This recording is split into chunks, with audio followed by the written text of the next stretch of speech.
Hi, welcome to the fire brand TV. Amaravati పునఃప్రారంభం ఒక పెద్ద నాటకం, పెద్ద బూటకం, ఇట్స్ ఎ ఫెయిల్యూర్ స్ట్రాటజీ అని కొంతమంది మేధావులు, కొంతమంది జగన్ పార్టీ తరపున ఉన్న యూట్యూబ్ ఛానల్స్ అంటున్నాయి. ఎందుకంటే వాళ్ళు కూడా అనటానికి అధికారం ఎలా ఉందంటే, ఆల్రెడీ ఇదే మోడీ గారు ప్రైమ్ మినిస్టర్ అని వచ్చారు. ఓ పక్కన పెహల్గాం తగలబడిపోతున్నా కూడా, పెహల్గాం కేసులో వారికి వెళ్తున్నా కూడా ఆయన వచ్చారు టు రెస్పెక్ట్ సౌత్ ఇండియా. డబ్బులు ఇవ్వడానికి ఏం కాదు, ఊరికనే తెలుగులో మాట్లాడగలని ఒక 5-6 సెంటెన్స్లు మాట్లాడడం నేర్చుకుని అదేదో కొంచెం కామెడీ షో చేశాడు ఆయన వచ్చి. అక్కడ వచ్చిన ఓవరాల్గా పవన్ కళ్యాణ్ కొంచెం సాడ్గా ఉన్నాడు. ఎందుకో వాళ్ళ బాబుకు, ఒంట్లో బాబుకు మొత్తం ఈజ్ నాట్ హ్యాపీగా లేట్ ఫేస్ యాక్చువల్గా. పాపం I don't know what ever it is, something is bothering him. అదేవిధంగా చంద్రబాబు నాయుడు గారు ఎప్పుడు మామూలుగానే ఇది నాటకం, ఇది బోటుకో, నమ్మితే నమ్మండి అనే ఫేస్ తోటి కూర్చున్నాడు. ఆయన తెలుగు మాట్లాడుతుంటే నేను నవ్వుతున్నాడు. నేను గమనించింది, అక్కడికి నేను వెళ్ళి ఆ 4-5 గంటలు లేను కాబట్టి రకరకాల వీడియోలు చూసి దాని మీద సమీక్షించడమే నాకు అలవాటు.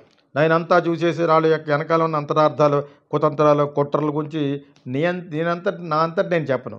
ఆల్రెడీ చెప్తున్న వాళ్ళకి ఒక్కొక్కరికి 100కి 75కి వచ్చినాడంటే వాడిది నచ్చింది కాబట్టి చూస్తున్నారు. అది జగన్ ఛానల్స్, జగన్కి సపోర్ట్గా ఉండే ఛానల్స్. అతనేం చెప్తున్నాడో విన్నాను, ఇంకోటి ఏమని చెప్తున్నాడు అన్నాను. ఎవరు కూడా నాకు న్యూట్రల్గా అనిపించలేదు. అందరూ చాలామంది ఎగెనిస్ట్గా చెప్తున్న వాళ్ళు ఉన్నారు. ఇదే అమరావతి ఒక పెద్ద కుట్ర, పెద్ద స్కామ్ చేసిన తర్వాత అమరావతిని అనౌన్స్ చేసిందే అని ఒకప్పుడు ఆయన మాట్లాడాడు, ఎవరు మోడీ గారు. అదేవిధంగా చిరంజీవిని రోజా అది ఎక్కడ కట్టింది మరి ఎప్పుడు మాట్లాడారో, ఇలాగ రైతుల దగ్గర ల్యాండ్ తీసేసుకుని ఈ విధంగా చేయడం పరమ తప్పు అని చెప్పేసి ఆయన మాట్లాడాడు. మరి ఏ సందర్భం అదుగు పెట్టాడు అతను. ఇలాగ ఇవన్నీ పెడుతూ ఇప్పుడు జరుగుతుందో పెద్ద నాటకం, బూటకం. ఇది ఇంకా 30,000 కాకుండా ఇంకో 15,000 కావాలని చెప్పేసి రియల్ ఎస్టేట్ ముందుగానే అమ్మేశారు. అంచేత అందులో ఎవరెవరికి ఎంతగా ఆల్రెడీ అమ్మి ఉన్నాయని చెప్పేసి అది కూడా రౌండ్ చేసి చూపిస్తున్నాడు. లోకేష్ భారీకైనా ఉన్నాయి, చంద్రబాబు నాయుడుకి భారీకైనా ఉన్నాయి. అలాగా 100 ఎకరాల స్కామ్ జరిగింది. ఇప్పుడు కూడా ఇంకా ఎక్కువ ల్యాండ్ కావాలన్నారు. ఇప్పుడు డెఫినెట్గా అమరావతిని స్టేట్ క్యాపిటల్ చేస్తారు కాబట్టి, అమరావతిని స్టేట్ క్యాపిటల్గా చేసే ఉద్దేశం ఉన్నప్పుడు ఇండస్ట్రీస్కి వైజాగ్లో ఎందుకు అలాట్ చేస్తున్నారు ల్యాండ్ అని ఇంకొకటి పెట్టాడు. ఇవన్నీ ఎందుకు చెప్తానంటే మీరు ఆలోచించుకో. నేను ప్రజల కోసమే మాట్లాడతాను, రాజకీయం మాట్లాడినప్పుడు, సినిమా గురించి మాట్లాడినప్పుడు ఆడియన్స్ తరపునే మాట్లాడతాను. ఇది 10 సార్లు ఎందుకు రిమైండ్ చేస్తున్నాడు, అది నా slogan. I speak about politics for the sake of public. I speak about movies for the sake of audiences. ఓకేనా, తెలుగు ఇంగ్లీష్లో చెప్పేశాను. సో ఇప్పుడు వీళ్ళు రకరకాలుగా చెప్తున్న వాళ్ళందరికీ కూడా చాలా చాలా విషయాలు తెలుసు. వాళ్ళందరికీ 50K 75K చూసేస్తారు, టక్క చూసేస్తున్నారు. అంటే వాడు చెప్పింది నచ్చిందనే కదా. సో జగన్ ఒక్క పక్కన మాట్లాడింది చాలా చాలా అన్యాయం అని చెప్పేసి చంద్రబాబు నాయుడు చేసే కుతంత్రాలన్నీ కూడా చెప్తున్నాడు. ఇవన్నిటితో పాటు మధ్యరాగానే ఈ పద్మభూషణ్, బాలకృష్ణ రావడం, అయ్యొక వీడియో, ఈ వీడియో ఆడెవడో అన్నాడు గీతాకృష్ణగా చూసింది చెప్తాను. మరి చూడకుండా ఏం చెప్తాను, ధృతరాష్ట్రుడున్నా నేను కట్టేసుకుంటాకి? చూడకుండా ఏం చెప్తానన్నా, చూసి చెప్తాను. అంతా నాకే తెలియాలి లేదు కదా. నాకు పద్మభూషణ్ ఫంక్షన్ జరుగుతూ ఉంటుంది అనుకోండి, అది చూడకుండా చెప్తాను. నన్ను ఏమైనా ఇన్వైట్ చేస్తారు పోనీ అక్కడికి వెళ్ళడానికి? చేయలేదు కదా. నేను కౌన్ కిస్కగాడిని చేయలేదు. అక్కడ జరిగింది ఎవడని పెడితే అది చూస్తాను. ఇంకోటి ఏదో జరుగుద్ది. ఒక టెక్ సేవీ, ఒక బ్యూటిఫుల్గా ఉన్న మంచి ఫ్యామిలీ, మంచి ప్రోగ్రెస్లో ఉన్నవాడు భార్యని కొడుకుని చంపేసి అతను చచ్చిపోయాడని అది ఒకటి చూశాను. It was very disturbing. అలాగే ఈ అమరావతి పునఃప్రారంభం వెనకాల అసలు అమరావతిలో క్యాపిటల్ పెట్టడం అనేది చాలా చాలా చెత్త స్ట్రాటజీ అని అతను న్యూట్రల్గా చెప్పాడు ఒక ఆయన. ఎందుకు చెత్త స్ట్రాటజీ అంటే అక్కడ దిగబడిపోద్ది పొలాలయ్యి. ఎప్పుడు సంస్కరిస్తారో ఈ టర్మ్కి అవ్వదు. ఏదో విధంగా మోడీ గారికి డబ్బులు ఇవ్వకుండా ఇక్కడికి వచ్చి 4 సరదాగా మాట్లాడి చెల్లిపోయాడు డబ్బులు ఇవ్వడానికి. అది అందరికీ తెలుసు. కావాలంటే ఇన్ని చాక్లెట్లు ఇచ్చాడు. ఎవరికి, మన పవన్ కళ్యాణ్కి ఇన్ని చాక్లెట్ ఇచ్చాడు చిన్నపిల్లలకి ఇచ్చినప్పుడు. ఆ వయసులో 75 ఏళ్ళ వయసులోనూ చాక్లెట్లు కొనుక్కుని అలాగే ఇస్తాడు. నేను ఒకసారి ఫ్లైట్లో వస్తుంటేనే ఆ రోజుల్లో ఎయిర్ హోస్టెస్ చాక్లెట్స్ ఇచ్చేవారు. ఇప్పుడు ఇవ్వట్లేదు. చాక్లెట్ లేదు, బొంగు లేదు, కావాలి కొనుక్కోవడమే. మంచినీళ్ళు ఇస్తారంటే అంతే ఫ్లైట్స్లో. ఈ ఎకనామికల్ సిస్టమ్ వచ్చిన తర్వాత అప్పుడు ఆ రోజుల్లో ఉంది ఒక 30 years బ్యాక్ ఫ్లైట్ మీద వచ్చేటప్పుడు అల్లు రామలింగయ్య గారు ఆయన ఎప్పుడు కూడా ఫుల్ జోష్లో ఉంటాడు అనమాట. ఆయన అదే క్రూడ్ జోక్స్, జోష్ అండ్ క్రూడ్. ఆ అమ్మాయి ఇలా పట్టుకొస్తుంది, అందులో ఒక 20-30 చాక్లెట్ ఉంటే ఒకటి 2 తీసుకోవడం. అది మొత్తం అలాగే వేసుకున్నాడు. ఆ అమ్మాయి నవ్వింది, కానీ నవ్వు వెనకాల చాలా విషయం ఉంది. ఈడవడండి అని నవ్వింది. మనవాడు అదో సరదా తెలియదు.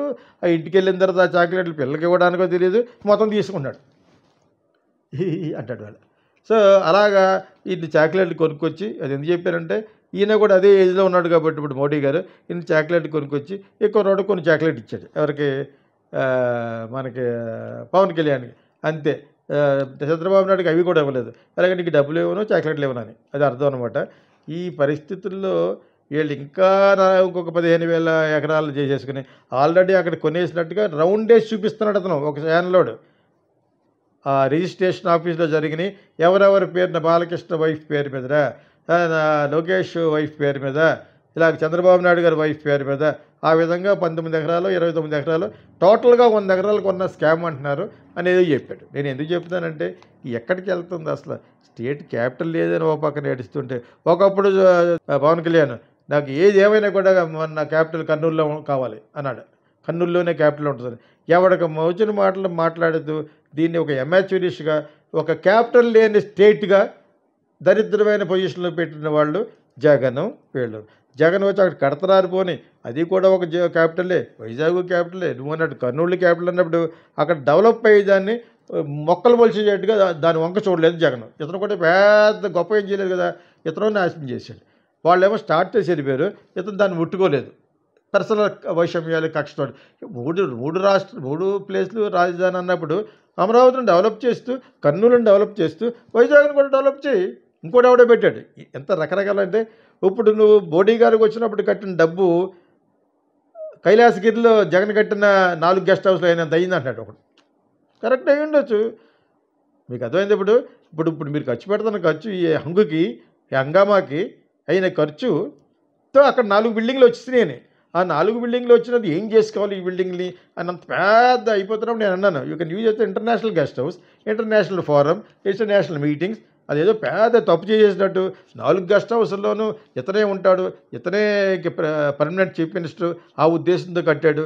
ల్యాబొరేటరీ 30 లక్షలు ఏంటిది, సబ్స్టాండర్డ్. మేము ఇంకా అక్కలాగే ఉంటాం అంటే డెవలప్ కాని కంట్రీలో ఉన్నట్టుగా కట్టాడు. 4 బిల్డింగ్లు ఎలా ఉండగలడు అతను. అంతకంటే పెద్ద పెలేషియల్ ఇది బెంగళూరులో కట్టుకున్నాడు, ఇక్కడ ఒకటి ఉంది, ఇవన్నీ చోట్ల కావాలంటే కూడా కట్టుకుంటాడు, డబ్బు కొదవలేదు కాబట్టి. కైలాసగిరిలోనే ఎందుకు కట్టుకుంటాడు గవర్నమెంట్ ప్రాపర్టీలను? ఇవంతా మేడప్ థింగ్స్ అనమాట, కుకింగ్ థింగ్స్ వీళ్ళు. ఇప్పుడు మీరు చేస్తున్న పని ఏంటి, మోడీ గారు రప్పించారు, అవి రప్పించారు, అది ఎంతో ఇది అంతే అని ఒకడెవడో పెట్టాడు. నేను ఎన్ని ఎందుకు చూస్తున్నానంటే, మళ్ళీ ఆడెవడో అంటాడు చూసిందే చూసింది కాకపోతే ఎవరు చెప్తారా, ఎర్రి పువ్వు అని తిట్టువాడు ఏం తిడతాడు, ఇంకేం చూస్తావు నువ్వు పెద్ద అపర మేధం ఏమన్నా. నాకు ఇంకా ఇంట్యూషన్ ఉంది, స్వామీజీ చెప్పాడు, ఒక సబ్జెక్ట్ మాట్లాడుతున్నప్పుడు అవి ఎలా వస్తూ ఉంటాయని, నీకు అది లేదు అంటాను. చెప్తా నా కొడుకని. అంచేత నేను చెప్పి ఆ 10 సార్లు ఎందుకు తిడుతున్నానంటే, చూడకుండా ఏమర్థం అవుద్ది. ఇంటర్నేషనల్ బాంబేలో బేస్డ్ యూట్యూబర్లు చూస్తాను, ఇంకోటి వాళ్ళందరూ కూడా రిటైర్డ్ కరెంట్ పేపర్ లాంటి వాళ్ళు సెపరేట్గా పెట్టేస్తున్నారు, బర్ఖాదత్ లాంటి వాళ్ళు సెపరేట్గా పెట్టేస్తున్నారు యూట్యూబ్. అవన్నీ కూడా చూస్తాను నేను. అవన్నీ చూడదు, దట్ వెరీ సీనియర్ మోస్ట్ జర్నలిస్టులు. ఎన్డీటీవీ నుంచి వచ్చినాడు, టైమ్స్ నౌ నుంచి వచ్చినాడు. అలాగా టైమ్స్ నౌ నుంచి వచ్చేసిన వాడు ఒక పెద్ద లెవెల్లో పెట్టింది అర్నాబ్ గోస్వామి, రిపబ్లిక్ టీవీ, అవి చూస్తాను. టైమ్స్ నౌ చూస్తాను. ఎన్డీటీవీ కూడా ఎన్డీటీవీ పసిపోయింది, ఎందుకంటే వాళ్ళకి వెళ్ళి కొనేశారు. దాన్ని నేను పెట్టి ప్రణవ్ రాయనాళ్ళు బయటికి గంటేసి వాళ్ళ షేర్లు కూడా కొనేసి వీళ్ళు చేశారు. అంటే దాంట్లో పెద్ద మజా ఉండదు. ఓన్లీ ప్రో బీజేపీ ఉంటుంది, ప్రో బీజేపీ రిపబ్లిక్ టీవీ ఉంటుంది. Okay, times now little okay, అది కూడా ప్రోవే, వాళ్ళందరూ బతకనేచ్చినాడు. సో ఇవన్నీ చూస్తూ అక్కడున్న యూట్యూబ్లు పెట్టుకున్న వాళ్ళు ఎవరో బర్ఖాదత్, కరెంట్ తాపరు, ఇంకోటి ఏదో ఉంది, ఇంకొక అమ్మాయి అది వచ్చి మెయిన్ అది తను కూడా బాగా మాట్లాడుతుంది. ఇంకొక అమ్మాయి వచ్చింది ఇప్పుడు న్యూస్ డెస్క్ అని కూడా ఏదో వచ్చింది. వాళ్ళందరూ కూడా చాలా న్యూట్రల్గా మాట్లాడుతున్నారు. సో అవన్నీ బాగా చూడాలి. ఇప్పుడు మంచి మంచి యూట్యూబ్ ఛానల్స్ వచ్చినాయి, వాళ్ళకి ఇంకా సబ్స్క్రిప్షన్ 100K అలా ఉంది, కానీ చాలా బాగా మాట్లాడుతున్నారు. సో 2-3 ఛానల్స్ కొత్తగా వచ్చింది అనమాట, ఫంటాస్టిక్గా మాట్లాడుతున్నారు. They are not for BJP or Modi, they are not for Rahul Gandhi also. What is happening, like what I talk మాట్లాడుతున్నారు అనమాట. నేను అవి చూస్తాను, ఇవి చూస్తాను. ఇక్కడ అమరావతి మీద కూలంకషంగా నేను పాయింట్ బై పాయింట్ ఏం మాట్లాడతాం, వచ్చారు వెళ్ళారు చాక్లెట్ ఇచ్చాడు, ఇది మెయిన్ ఐటమ్స్. ఆయన వచ్చి తెలుగులో ఆంధ్రప్రదేశ్ అమరావతి అన్నాడు ఆయన మోడీ గారు. అది కామెడీ షోగా నవ్వుకున్నారు వీళ్ళందరూ. అంతే. ఏంటిది, యాజ్ ఇట్ ఈజ్గానే నవ్వులాటలా ఉంది ఆంధ్రప్రదేశ్కి ఒక క్యాపిటల్ లేదని. దానికోసం పెట్టిన వాళ్ళందరూ కూడా చాలా చాలా పాయింట్లు పెట్టారు. అందులో ఎంతవరకు కరెక్ట్ అని నాకు తెలియదు కానీ కైలాసగిరిలో కట్టిన గెస్ట్ హౌస్లకు అంత ఖర్చు అయ్యి ఉంటుంది ఇటువంటి హంగామాలు కానీ ఒకడు. ఇంకోటి ఎవడో వచ్చి చాక్లెట్ ఇచ్చి వెళ్ళిపోయాడు డబ్బులు ఇవ్వడం అని ఇంకొకటి ఎవడో వచ్చి మొత్తం స్ట్రాటజిక్గా చెప్పాడు ఎవరెవరి పేరుని ఎంతెంత ల్యాండ్ ఉందనేది 18 ఎకరాల వరకు చూపించాడు. అందులో భువనేశ్వర్ గారి పేరు ఉంది, అమ్మాయి ఎవరో బాలకృష్ణ కూతురి పేరు ఒకటి ఉంది, ఇంకోటి ఏదో ఉంది. వాళ్ళ ఫ్యామిలీయే కనపడుతున్నాయి direct with the names registration దాంట్లో చెప్తున్నా. అవి చెప్పుకోవాలి, మరి ఏం చేస్తాను చెప్పుకోకుండాను. అయ్యో రేపొద్దున నాకు తెలుగుదేశంతో పని ఉందని నేను బాడీ గార్డ్తో చేయించుకుంటాను. నీకు ఎవరితోటి నాకు పని లేదు. నేను అఫీషియల్స్ దగ్గరికి వెళ్ళి చేస్తాను. అఫీషియల్ చేయకపోతే వాళ్ళంతా చూస్తాను. నేను ఎక్కడ ఉంటే అక్కడ అఫీషియల్కి చెప్తాను, పక్కా రిపోర్ట్ ఇస్తాను. ఒక రిపోర్ట్ ప్రైమ్ మినిస్టర్కి వెళ్తుంది, ఒక రిపోర్ట్ హోమ్ మినిస్టర్ ఆఫ్ ఇండియాకి వెళ్తుంది, ఒకటి వచ్చి ఇక్కడ చదువుకోకపోయినా ఆయనతో కూడా వెళ్తుంది, ఏ హోమ్ మినిస్టర్ కూడా. ఉప ముఖ్యమంత్రి కూడా వేస్తాను. ఇలా ఈ ఆఫీసర్కి అయ్యాను ఈ పనినే చేయాలి మా ఊర్లోని. చేయకపోతే చెప్తాను. అప్పుడు అర్థమైనప్పుడు చేయకపోతే నేను ఎనీ ఎక్స్టెంట్కి వెళ్ళగలను. అంచేత నేను ఒకళ్ళ తరపున ఎందుకు మాట్లాడతాను, ప్రజల తరపున మాట్లాడతాను అన్నాను. రాజకీయం గురించి మాట్లాడినప్పుడు, ఆడియన్స్ తరపున మాట్లాడతాను, సినిమా గురించి మాట్లాడుతున్నప్పుడు. That's all. ఇది ఎందుకు చెప్తానంటే అమరావతి గురించి స్పెషల్గా నేనేం మాట్లాడగలను. ఎందుకు పెట్టారు, పక్కన పెహల్గామ్లో గొడవ జరుగుతుంది, దాంతో ఆ టైంలో ఇది పెట్టకూడదు యాక్చువల్గాను, అది జరగాలి, అది ఇదే అన్నట్టుగా పెట్టుకున్న ముహూర్తాన్ని ఎందుకు పాడేస్తారని చెప్పేసి ఇది పెట్టుకుంటూ వచ్చాడు. ఎక్కడికి వచ్చేదో తెలుగులో మాట్లాడడానికి చాలా హాస్యాస్పదంగా ఉంది. అది మోడీ గారు తెలుగు మాట్లాడుతుంటేనే ఈలోగా పైన పొగడ్తల ప్రహారం జరుగుతుంది, పొగడ్తల పరంపర. వీటిలాగా ఈ డిప్యూటీ చీఫ్ మినిస్టర్ ఇలాగా ఆయన తరపున ఎంత పెద్ద అలాగొచ్చినాయి. ఇవన్నీ సొల్లు, ఎప్పటి నుంచి అన్న సొల్లు. ఈ చంద్రబాబు నాయుడు గారి గురించి, కూటమిలో ఉన్న వాళ్ళ గురించి ఈ 3 సొల్లులు తప్పితే నాకేం అనిపించలేదు. అది ఒక పెద్ద అమరావతి అంతా పెద్ద సొల్లు. ఇప్పుడు నాకు అనుమానం వస్తుంది, ఆడెవడో చెప్పాడు, ఆయన మంచి స్ట్రాటజిస్ట్. అక్కడ అమరావతిలో బిల్డింగ్లు కట్టే ఈ సిస్టమ్ ఫర్ క్యాపిటల్ అనేది పెద్ద waste. It is not land for buildings అని మటుకు కన్ఫామ్డ్గా రూఢిగా సైంటిఫిక్ రీజన్తో చెప్పాడు. అందుకనే ఏమో ఫ్యాక్టరీలు అందరూ కూడా అక్కడ ఆ నగ్న సత్యం తెలుసు కాబట్టే వైజాగ్లో అలాట్ చేస్తున్నారని ఇంకొకటి పెట్టాడు. సో ఇది మనం అర్థం చేసుకుని ఎంతవరకు కరెక్ట్ కాదనేది చెప్పి లోపల ఈ టర్మ్ అయిపోద్ది. ఇక్కడ వీళ్ళు చెప్పిన 5 వాగ్దానాలు జరగలేసారు కదా, ఇలాగా కూటమి పడిపోతుంది. అదే జరుగుతుంది. ఇప్పుడు మళ్ళీ జగన్ వచ్చేస్తాడు. జగన్ వచ్చినా కూడా ఈసారి వస్తే ఏం చేయాలనేది తెలుసుకుని వస్తే మంచిది. లేదు ఈసారి వస్తే ఇంకా వాళ్ళ జీవితం రానట్టుగా ఇతను ఒక కుతంత్రం పెట్టి చేస్తే స్టేట్ నాశనం అయిపోతుంది.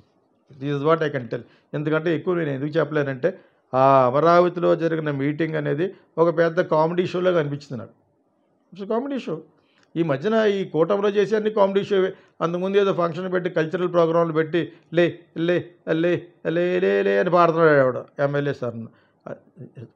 ఒక వ్యవస్థ, ఒక డీసెన్సీ లేదు, ఒక డెకోరం లేదు. అక్కడ ఏదో లలిత కళ్ళ మీద చేస్తే పర్లేదు, భరతనాట్యం సినిమా గురించి 2-3 స్కిట్స్ వేసి చేయొచ్చు. ఆ పాటలు ఏంటి తెగ నవ్వేస్తున్నాడు పవన్ కళ్యాణ్ మిగతా వాళ్ళందరూ. దుర్గోష్ వేసాడు, అదేదో పౌరాణిక ఓల్డ్ ఫ్యాషన్గా ఉంది, అదేదో కొంచెం పర్లేదు. కానీ మిగతా అన్నీ కూడా సుత్తిని జగుప్స్ కలిగే ప్రోగ్రామ్స్ అవన్నీ. సో అదేవిధంగా ఇప్పుడు ఆంధ్రప్రదేశ్లో జరిగేవన్నీ ఇవే. అసలు సీరియస్నెస్ లేదు. అసలు వాలంటీర్లకే ఒక న్యాయం చేయలేదు. 5,000 రూపాయలు జీతం వాళ్ళకి, ఇంకా ఇంటింటికి అది ఇస్తాను, ఆడపిల్లలకి అది ఇస్తాను, ఇది ఇస్తాను. ఏంటిది వాట్ నాన్ సెన్స్ ఇది? నేను ఎలాగ ఇస్తాను? అది డబ్బులు ఉన్న డబ్బులు లోపల వేసుకుంటున్నారు. ఎలా జరుగుతుంది? ఇంకా ఇది అడిగేవాడు లేడు. బికాజ్ ఆయనకేమో చంద్రబాబు నాయుడు సీట్లు కావాలి. అక్కడ ఏమండు డబ్బులు ఇవ్వడు, ఏదో పడండి అని మీ ట్యాక్స్ లైట్ బట్టి. డిప్యూటీ చీఫ్ మినిస్టర్కి ఏమో అడ్మినిస్ట్రేషన్ తెలియదు, రాజకీయ అనుభవం లేదు. ఆ ఉన్న 10 సంవత్సరాలు అపోజిషన్ లీడర్గానే సినిమాలు చేసుకున్నాడు. సీన్లోకి వచ్చింది ఆయన తెలియదు. ఆ హోమ్ మినిస్టర్కి అసలు తెలియదు. ఎవడో అన్న మాటలకు ఫైట్ చేస్తుంది. వాడు అక్కడ అమెరికాలో కూర్చొని నన్నేం పీకలేమని ఆడంటున్నాడు. నేను మొత్తం అంతా కూడా ఎందుకు స్టడీ చేస్తాను, what is happening in the society అంటే తెలుసుకోవాలంటే you must know the repercussions, actions and reactions, what is happening in the social media అనేది తెలుసుకుంటేనే తెలుస్తుంది. లేకపోతే నేను ఏమన్నా గాడ్నా అలా కళ్ళు మూసుకోగానే అలా వచ్చేయడానికి? One has to know by watching popular YouTube channels. చాలా ఉన్నాయి, చాలా వచ్చేసినాయి ఈ మధ్య ఢిల్లీలో, ముంబైలో. నేను చెప్పాను ఫర్ ఎగ్జాంపుల్ కరణ్ థాపర్, బర్ఖాదత్ బ్రహ్మాండంగా వచ్చినాయి. వాట్ ఈ Subramanya Swamy is talking, is an very intelligent advocate, MP. What is happening to Adani, what is happening to మన ఎవరో home minister and finance minister Nirmala Sitharaman, what is happening to Ambani's group, ఇవన్నీ తెలుసుకోకుండానే తెలుస్తుంది. What is the latest stock they are introducing, ఇవన్నీ తెలుసుకోవాలి. తెలుసుకున్న తర్వాత దాని వెనకాల ఉన్న కుతంత్రం మాట్లాడేవాళ్ళు ఎవరన్నా ఉంటే రిస్క్ ఫ్యాక్టర్స్ అవి కూడా తెలుసుకోవాలి. అవి అన్నీ తెలుసుకుని అన్నీ కలిసి ఒక బాటిల్లో పెట్టి చూపించడమే నా fire brand and Indian fire brand యొక్క characteristic. Enjoy fire brand and Indian fire brand. If you like it, subscribe it and share it. నమస్తే, నేను మీ దిల్ రాజు. కోకిల, సంకీర్తన వంటి మంచి చిత్రాల్ని తెలుగు ప్రేక్షకులకు అందించిన డైరెక్టర్ గీతా కృష్ణ గారు ఇప్పుడు సిల్వర్ స్క్రీన్ ఫిలిం వర్క్షాప్ని నిర్వహిస్తున్నారు. ఇందులో యాక్టింగ్, డైరెక్షన్, రైటింగ్ పైన ఇంట్రెస్ట్ ఉన్న యువత పార్టిసిపేషన్ చేసి మీ టాలెంట్ని ఇంప్రూవ్ చేసుకొని తెలుగు ఫిలిం ఇండస్ట్రీకి వస్తారని ఆశిస్తూ మీ Dil Raju. Welcome to the Geeta Krishna Silver Screen Film Workshop. I want you to become good screenwriters and directors. We will make you a good actor. It may be 30 days, 15 sessions, 5 sessions, 2 sessions also. Scene after scene. What is scenic order? We will make you a good actor. Come to us and learn screenwriting. Silver Screen Film Workshop. Welcome.